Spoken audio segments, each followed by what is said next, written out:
আকাশপথে আরও শক্তিশালী অবস্থান গড়ে তুলতে বড় ধরনের মহাপরিকল্পনা নিয়েছে বিমান বাংলাদেশ এয়ারলাইন্স। পরিকল্পনা অনুযায়ী আগামী কয়েক বছরের মধ্যে বহরে উড়োজাহাজের সংখ্যা ১৯ থেকে বাড়িয়ে ৪৭-এ উন্নীত করা হবে এবং একই সঙ্গে নতুন আন্তর্জাতিক রুটে ফ্লাইট সম্প্রসারণ করা হবে। বিমানের দায়িত্বশীল সূত্রগুলো জানায়, সাম্প্রতিক বছরগুলোতে হজ মৌসুমে অতিরিক্ত চাপ সামলাতে গিয়ে নিয়মিত রুটগুলোতে ফ্লাইট পরিচালনায় ব্যাঘাত ঘটে।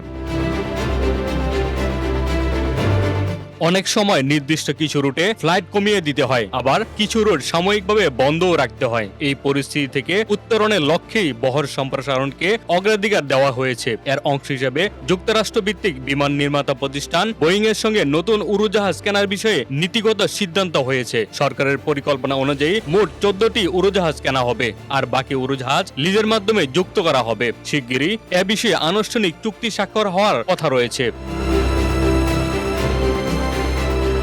এই বহর সম্প্রসারণের পাশাপাশি একটি দীর্ঘমেয়াদী রুট পরিকল্পনাও চূড়ান্ত করা হয়েছে। পরিকল্পনা অনুযায়ী ২০২৬-২৭ অর্থবছরের মধ্যে মালদ্বীপের মালে, মিয়ানমারের ইয়াঙ্গুন এবং যুক্তরাষ্ট্রের নিউ ইয়র্ক রুটে সরাসরি ফ্লাইট চালুর লক্ষ্যমাত্রা নির্ধারণ করা হয়েছে। একই সময়ে বর্তমানে বন্ধ থাকা ঢাকা নারিতা জাপান রুট পুনরায় চালুর উদ্যোগ নেওয়া হয়েছে। পরবর্তী ধাপে ২০২৮ সালে চীনের কুনমিং ও বাহরাইন এবং ২০২৯ সালের মধ্যে অস্ট্রেলিয়ার সিডনি, ইন্দোনেশিয়ার জাকার্তা ও দক্ষিণ কোরিয়ার সিউল রুট চালুর পরিকল্পনা রয়েছে।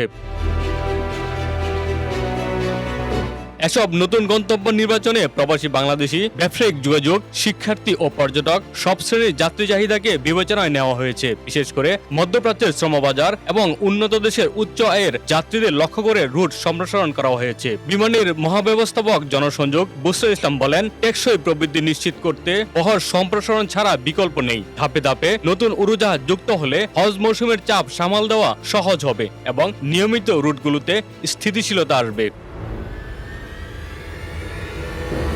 তিনি আরো জানান, প্রতিটি নতুন রুট চালুর আগে আয়, ব্যয় ও যাত্রী চাহিদা বিশ্লেষণ করা হচ্ছে, যাতে প্রতিটি গন্তব্যকে লাভজনক করা যায়। অন্যদিকে বেসামরিক বিমান পরিবহন ও পর্যটন প্রতিমন্ত্রী এম রশিদুজ্জামান মিল্লাত জানিয়েছেন, সরকারের নির্দেশনা অনুযায়ী লিজ প্রক্রিয়া দ্রুত এগিয়ে নেওয়া হচ্ছে। একই সঙ্গে পূর্ববর্তী সরকারের আমলে তৈরি বোয়িং ক্রয়ের খসড়া চুক্তিও পর্যালোচনাধীন রয়েছে এবং আগামী কয়েক মাসের মধ্যেই চূড়ান্ত সিদ্ধান্ত নেওয়া হবে। বর্তমানে বিমান বাংলাদেশ এয়ারলাইন্সের বহরে ১৯টি উড়োজাহাজ রয়েছে। পরিকল্পনা অনুযায়ী আগামী ২০৩৪-৩৫ অর্থ বছরের মধ্যে এই সংখ্যা ৪৭-এ উন্নীত করা হবে।